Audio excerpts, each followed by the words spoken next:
Hello, what's up, and welcome back to another interview at the Global Blockchain Congress. I'm Adel, the host, and today we have Christian with us from BBA Chain. Christian, how are you doing today? Very good. Thank you so much. I'm super happy to be here. It's a pleasure. Thank you for being on the show. We are here to interview people who are in the Web3 blockchain space. We want to know what they're building. So tell us what brings you here today and who are you? Okay, thank you so much. My name is Christian Trejo. I'm founder of BBA Chain, which is basically a layer 1 blockchain that we built a year ago.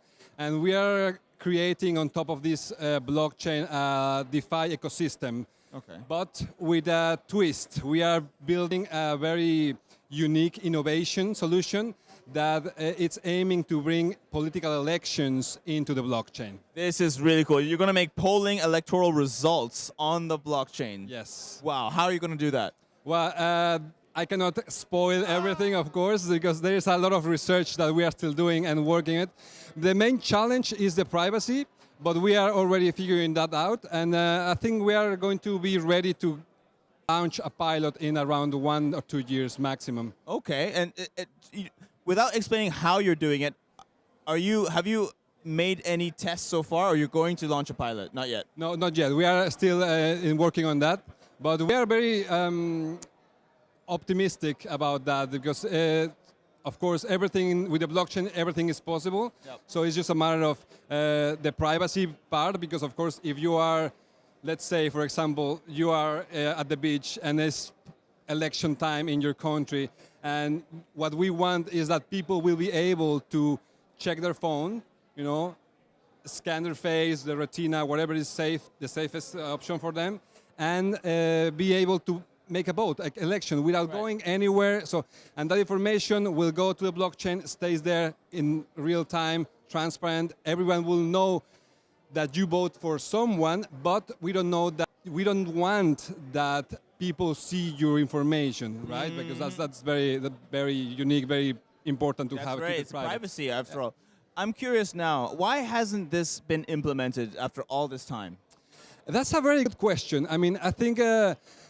There is a challenge related to interests in politics. You know, we all know that politicians find their way to manipulate the results. Right. So there's always speaking with experience from Mexico, or no? For sure. I mean, in Mexico, there is history about that. But I think the reason why is because there is not really a clear path. No.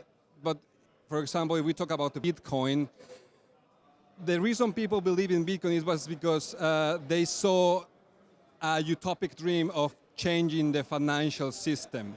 So in the same way, we believe that we can put that dream into people and they can help us to actually bring the idea of changing the political system too. So we can make sure that every single part of the world, people has actually the power to choose and to decide without any restrictions of politicians trying to keep the power because they want to just stay there, you know? Mm-hmm. So yeah, I think the reason, answering your question, the reason why people don't do it is because it's a very bold idea. Yes. And there is not really, it's really hard to make a business, a profitable business out of it. That's why that's just one of our solutions, while we are, of course, doing the DeFi part in the network and everything else. That's true. I think, to be able to do something like this as well, it takes a lot of pilots, as you said, and also time, resources, because once it's implemented and once you set the standard, imagine what countries will look at this and say, if we're behind, you're going to make every country look behind if it's implemented successfully. Mm-hmm. And everyone's going to say, well, if you're not willing to do blockchain, then you have something to hide. Yeah, exactly. Right? Exactly. I mean, it's similar to what is happening right now with El Salvador, that it was the first country to put Bitcoin as a legal tender. Right? So after that, other countries started to follow. So I think it will be exactly the same. But he hasn't made electoral votes on the blockchain. No, not yet. Not yet. Okay. But I think it's eventually, we're actually in conversations with the team of the president of Salvador.